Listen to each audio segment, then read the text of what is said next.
Having looked at the anatomy of the heart, we're going to take a quick look at the physiology of the heart and the regulation of the cardiac cycle.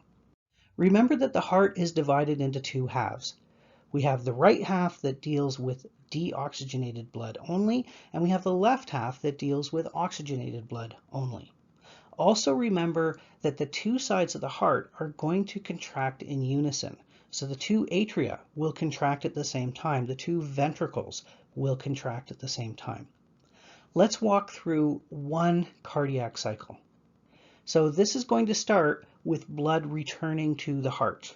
We have blood in the superior vena cava and inferior vena cava being directed into the right atrium.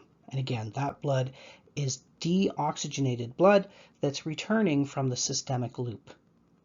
On the left-hand side, we have 4 pulmonary veins that are going to dump oxygenated blood into the left atrium. The next thing that's going to happen is these two atria are going to contract in unison, and they're going to push blood through the atrioventricular valves into the ventricle.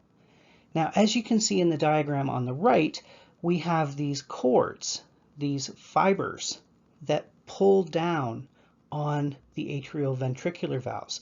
These are the chordae tendineae, and the chordae tendineae are attached to papillary muscles, these little bump-like structures. Now you might think that the muscles are going to contract and open the valve, but that's not actually what they do. They contract when the ventricles contract, and this prevents the cusps that make up the valve from turning inside out. Once the atria have completely dumped their contents into the ventricles are going to contract. And this is a very strong, forceful contraction. There's a lot of pressure that's generated within the ventricles. The atrioventricular valves will be held closed by those chordae. So we have these papillary muscles that pull on those cords, pull the cusps down so that when this pressure builds up in the ventricles, it won't cause the cusps to turn inside out and blood to spill into the atria. That leaves the blood with only one way to go. It's going to be forced through the semilunar valves. So blood from the right ventricle is going to be pushed through the pulmonary valve up into the pulmonary trunk and then into the pulmonary arteries. Blood in the left ventricle is going to be pushed through the aortic valve up into the aortic arch. And of course, we're going to have blood leaving from the top of the arch to feed the head and neck and shoulders. And then the blood will continue around the arch down into the descending aorta to supply the lower part of the body. After the blood has been forcefully ejected from the ventricles, we will have some blood flowing back. So some of the blood that's pooled within the pulmonary trunk and the aorta will flow back, and it'll flow back into the cusps of the semilunar valves, causing them to close completely. The characteristic sound of a beating heart is the product of valves within the heart closing. We have two sounds that you can hear with a stethoscope. We have the first sound, S1, which is often referred to as a lub, because that's kind of the noise it makes. This is the result of the atrioventricular valves closing, and this occurs during ventricular systole. A systole is a contraction, so the ventricles contract powerfully, and they're going to force blood against the atrioventricular valves and cause them to snap shut and prevent blood from flowing back into the atria. The second sound, S2, is often referred to as a dup or sometimes a dub, and there's more than one way to spell these sound effects. But this is the result of the semilunar valves closing. And this happens during ventricular diastole. Diastole is a relaxation. So we have relaxation of the ventricles. Blood is going to seep backwards a bit down the aorta and down the pulmonary trunk, and it's going to cause those semilunar valves to snap shut. And that's the sound we hear. And of course, this is what those sounds sound like.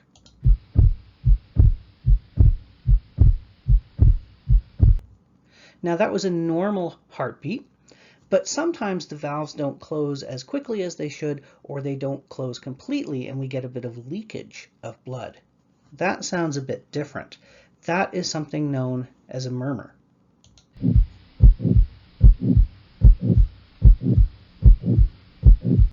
So in that second example, you notice that the lub sounds normal, but the dup or dub doesn't. It's not crisp and clear, it's kind of sloppy sounding. And that's because we have an individual here who has at least one of their semilunar valves that's not closing tightly, and we've got some backflow of blood. Now there are potentially two other sounds. We have an S3 and an S4. You don't usually hear these in a healthy heart. This is something you might hear in a pathological heart, a heart that has an issue of some sort. So S3 is caused by the atrioventricular valves opening and allowing blood to flow into the ventricles. Don't normally hear this unless there's a problem. Usually it's due to high pressure within the heart and over expansion of the atrium within the heart. S4 also usually inaudible, and this is due to contraction or systole of the atria. Again, not something we would normally hear unless we have obstructed flow of blood through the heart or overpressurization of the chambers of the heart. So going back to that example of a murmur, let's say you listen to someone's heart and you realize that they had a problem with one of their semilunar valves. If you want to pinpoint exactly which one it is, you can take the stethoscope and put it in different positions, and here you can see the 4 optimal positions for listening to each of the 4 valves of the heart. So you can do this and hopefully pinpoint exactly which valve has the issue. Okay, let's change directions and continue looking at the physiology of the heart, but now looking at heart muscle on a microscopic level. Remember that we have 3 types of muscle tissue.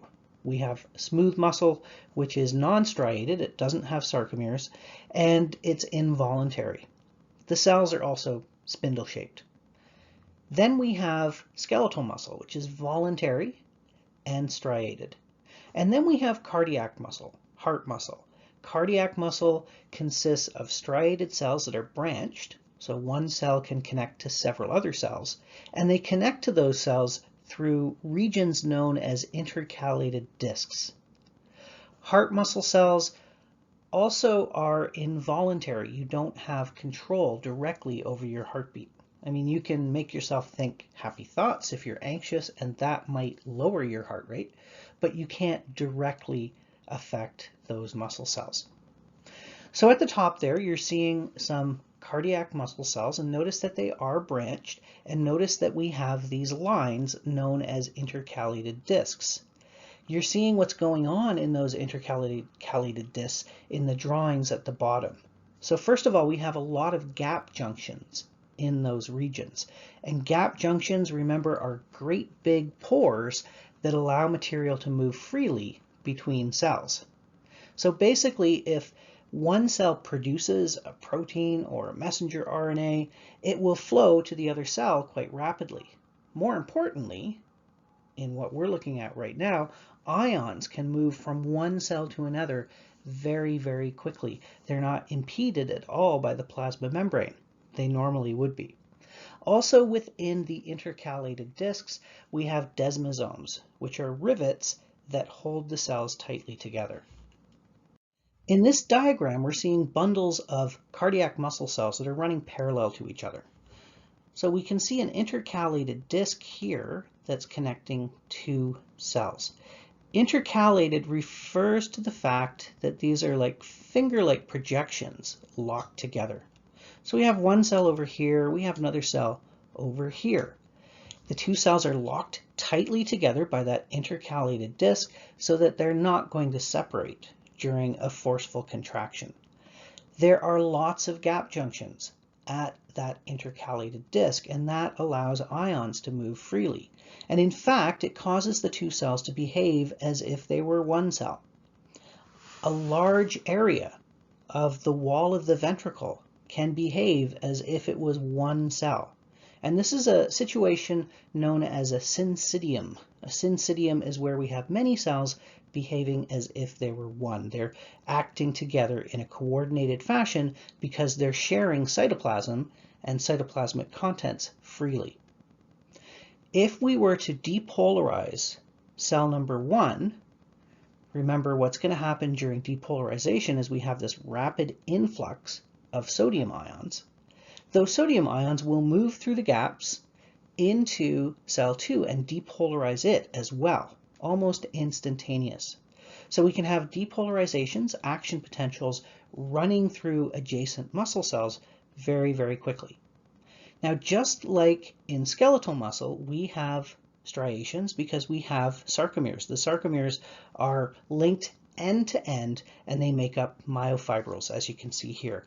And note that the myofibrils are actually shared between adjacent cells. So we have this cell in the foreground with a myofibril that continues on into this other cell over here. So the cells are connected to multiple other cells. Contraction of these cells works the same way that it does in skeletal muscle. We have the sarcoplasmic reticulum that is going to store calcium, and an action potential that travels down a T-tubule is going to cause the release of calcium from the sarcoplasmic reticulum. That's going to allow myosin to bind to tropomyosin and bring about a contraction. Cardiac muscle cells and skeletal muscle cells differ physiologically in a few key ways.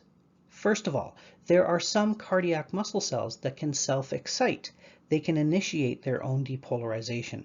These are cells that maintain the beat of the heart, and they're known as autorhythmic cells. When a cardiac cell depolarizes, the ions that rush in are going to rush into adjacent cells as well through gap junctions and depolarize those cells. So one cell depolarizes and it rapidly depolarizes all the cells around it. That's also quite different from what happens in skeletal muscle. In skeletal muscle, we have these different motor units, and the muscle can recruit more of them if it needs a more powerful contraction.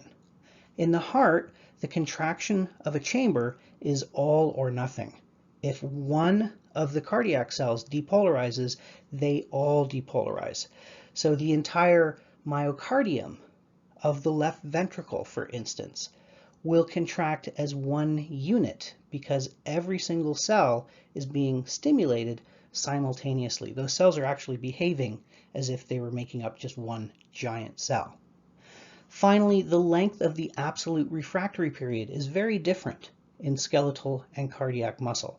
The absolute refractory period is the period of time immediately following a contraction during which a second contraction can't occur. Notice that in skeletal muscle, this is quite a short period of time. It's 1 to 2 milliseconds. It's 250 milliseconds in cardiac muscle cells. And that makes sense because we want cardiac muscle to contract quickly and rapidly, and we don't want it to contract again immediately. We don't want it to contract in rapid succession, leading to a tetanus. That would cause the heart muscle to just seize up. We, of course, want there to be a long pause between contractions so that we maintain the beating of the heart. Do you remember this from last year? This is what a typical action potential looks like in a nerve cell. So we start off with this negative membrane voltage. So remember, voltage is an electrical potential across a membrane. And the cell is more negative inside than it is outside. So we have this membrane voltage of negative 70 millivolts. And then what's going to happen is sodium is going to rush in very quickly. We get this rising phase and we get a depolarization. And now we have a membrane voltage of plus 40 millivolts. And that's because this positively charged sodium has rushed into the cell. Now after that, we have these voltage-gated potassium channels that are going to open up, let out potassium, which is also positively charged, and then we're going to return back to our starting point, back to our resting membrane potential. And we get a little undershoot there because it takes a while to bring things back into equilibrium. But notice that this action potential is quite quick. So this entire graph here is only 5 milliseconds. Cardiac muscle cells can also propagate an action potential, but the action potential looks quite a bit different from the action potential that we see in a nerve cell. What you're seeing here is a typical action potential for a typical cardiac muscle cell. This is not for an autorhythmic cell. As is always the case, we start with a small little stimulus that is going to depolarize the cell slightly. And that initial depolarization, if it passes the threshold level, is going to bring about the activation of voltage-gated sodium channels. They open up, and this brings about a massive depolarization of the entire cell. Cardiac muscle cells have special sodium channels. Their sodium channels are fast sodium channels. They allow sodium in more quickly than we would see in a nerve cell. And you can see that the depolarization here is very steep and very rapid. So we go from our resting potential of about minus 90 millivolts up to a depolarized state of plus 20 millivolts. The inside of the cell is now positive compared to the outside.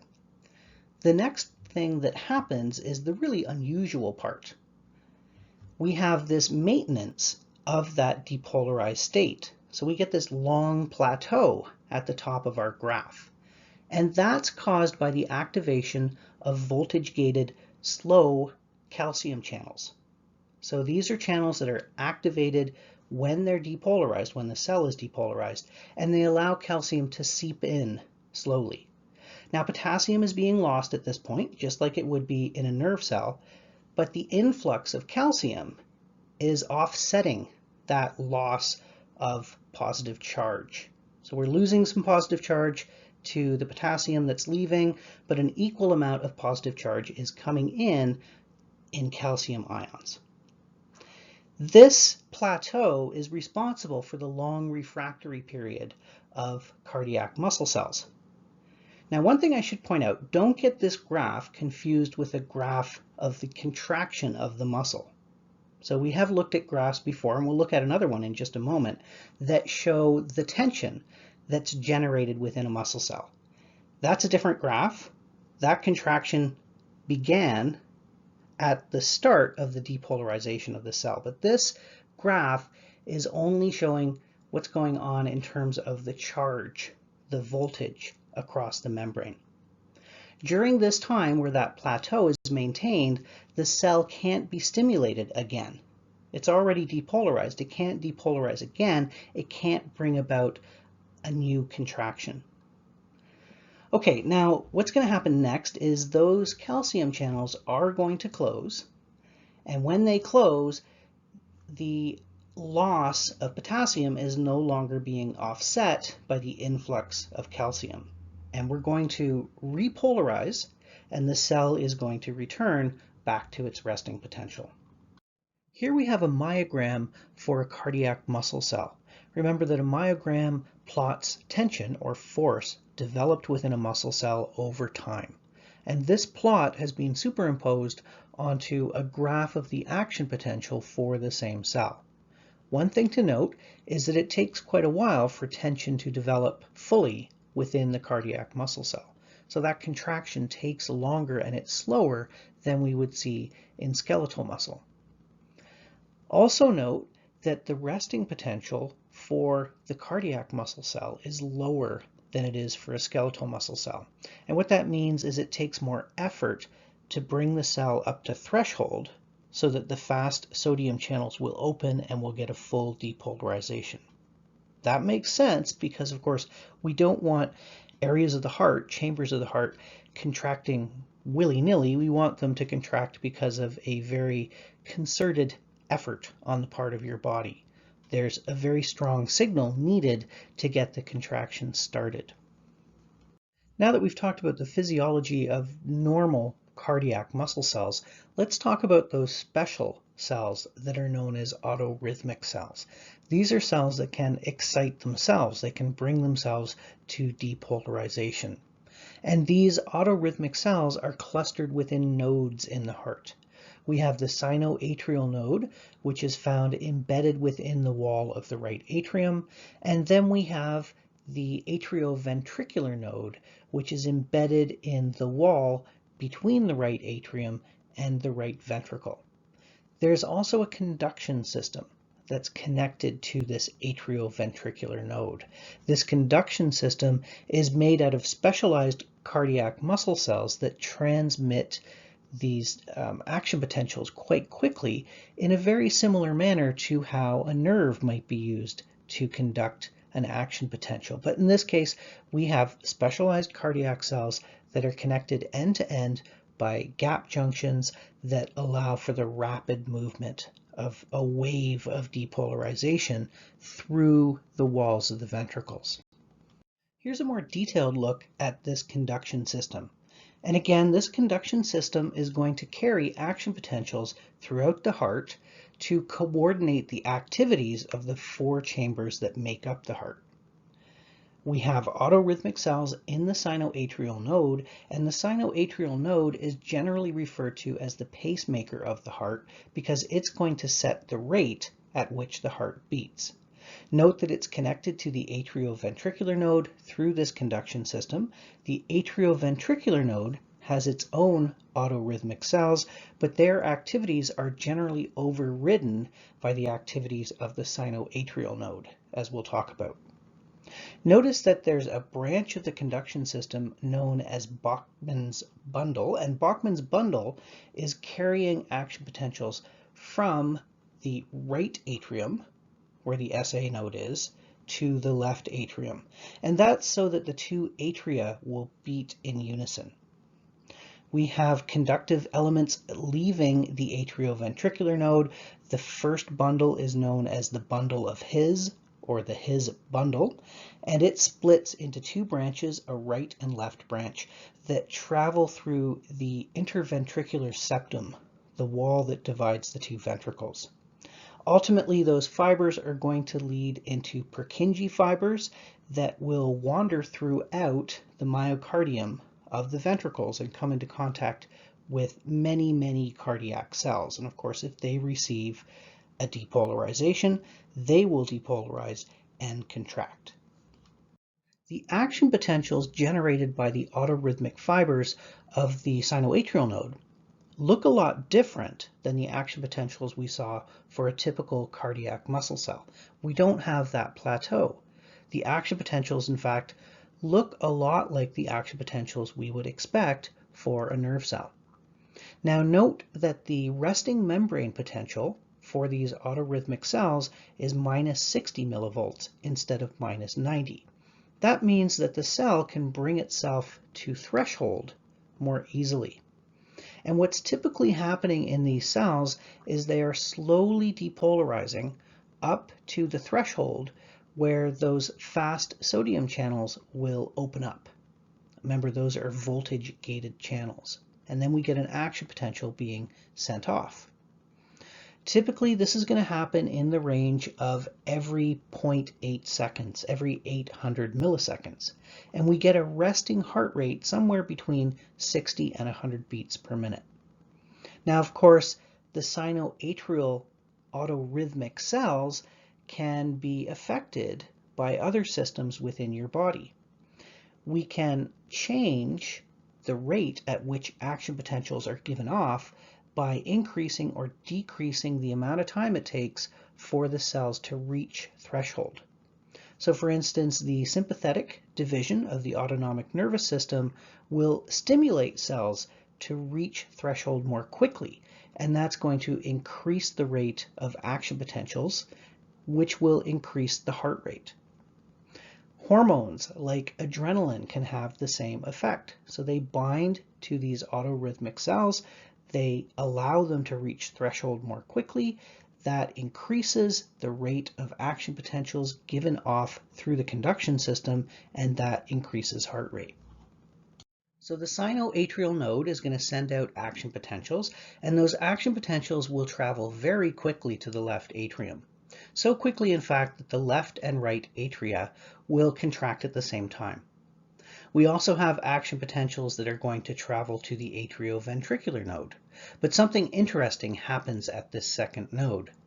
The cells that make up the atrioventricular node don't have nearly as many gap junctions connecting them as we see in other cardiac muscle cells. And that means the signal gets delayed at the atrioventricular node. It travels very slowly through the node. The reason for this is that it allows time for the atria to completely contract and push all of their blood into the ventricles. If the ventricles contracted immediately, they wouldn't have had time to fill up, and they wouldn't be pumping very much blood. So we have this built-in delay that ensures the atria have time to empty completely.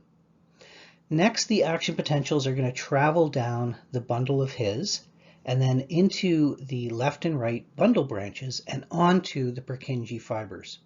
The Purkinje fibers make direct contact with lots of heart muscle cells, and of course they're connected through intercalated discs with lots of other cells, so the ventricle walls will contract simultaneously and very quickly. The sinoatrial node, all on its own, without any outside influences from the autonomic nervous system or the endocrine system, can maintain a heart rate of 60 to 100 beats per minute. The atrioventricular node, all on its own, can maintain a heart rate of 40 to 60 beats per minute. So if something goes wrong with the SA node and it's no longer stimulating the AV node, your heart rate is going to drop. Now 40 beats per minute is dangerously low. There are cells within the Purkinje fibers that are also autorhythmic, and they can maintain a heart rate as well. So if the SA node and the AV node are out of the picture, these fibers can maintain a heart rate of 20 to 40 beats per minute. And this is definitely too low. This is insufficient to keep your brain working. So if the SA node or the AV node are not functioning properly, it may be necessary to insert a pacemaker.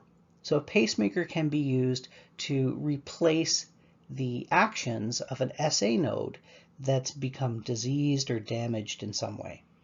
What happens is you take the pacemaker and you put that under the skin on the chest, just below the clavicle, and then there's leads that run into the superior vena cava and down into the chambers of the heart. And these leads will carry electrical stimulation that will replace the activity of the SA node.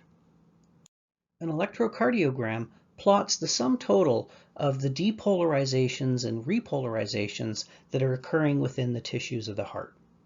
This is abbreviated as an ECG in English, electrocardiogram, or an EKG in German. The cardio begins with a K in German. Much of the development of ECGs and EKGs occurred in Germany. An ECG shows us changes in voltage in millivolts along the y-axis, and it shows us time along the x-axis. And what you're seeing here is a normal ECG tracing. So we have first this little blip that's known as the P wave. And this is the result of atrial depolarization. Now remember, the atria are quite thin-walled. They don't contain nearly as many cardiac muscle cells as the walls of the ventricles. So this depolarization event creates only a small blip on the graph. Next, we have ventricular depolarization. The ventricles are very thick-walled. They're much larger than the atria. They create quite a big blip on our graph. This is known as the QRS wave. Finally, we have what's known as the T wave, and this is the ventricular repolarization. So now the ventricles are going back to their resting potential. Now you might think with that T wave that it looks like a depolarization. This is the result of where the electrodes are placed It's the result of the direction that the current is moving through the heart tissues, and it's really a little bit beyond what we have time to talk about in this course. But recognize that what you're seeing is the result of lots of stuff that is going on in the heart. You're seeing the overall net result. This is quite different from an action potential. An action potential, you're looking at the response of a single cell. Here we're looking at millions of cells. We start with the SA node giving off an action potential, and that's going to cause the left and right atria to depolarize. And that's what you're seeing in step 1 here. That depolarization results in the P wave. After the P wave is complete, the atria have completely depolarized, and now they're going to repolarize. But at the same time, we have the action potential continuing down into the ventricles and causing them to depolarize. The depolarization of the ventricles is a very large signal because of all the muscle cells that are involved. The repolarization of the atria is a fairly weak signal, and that repolarization gets lost in this QRS wave. The QRS wave is the result of the ventricular depolarization, and it masks the repolarization of the atria. With the completion of the QRS wave, the ventricles are now completely depolarized, and now they're going to repolarize, starting at the apex of the heart. And that's going to give rise to the T wave. On a traditional ECG or EKG, you're going to have a drum with graph paper on it that rotates, and a pen will draw a line across it. Now, of course, most of these machines are digital, but in any case, you get a print off, and you can use that print off to figure out the timing of the heartbeat. So you could basically just count the squares on the graph and figure out how much time we have between each QRS wave, for instance. And you can use that to, first of all, figure out the heart rate. So we can assess tachycardia, where you've got a very, very quick heart rate, for instance. And also you can look for abnormalities. Sometimes one of these waves is skipped because a chamber doesn't contract completely or properly. So we won't get into all of these myopathies, as they're called. This is something that you'll look at in more detail in future years. And here is our lovely list of terms.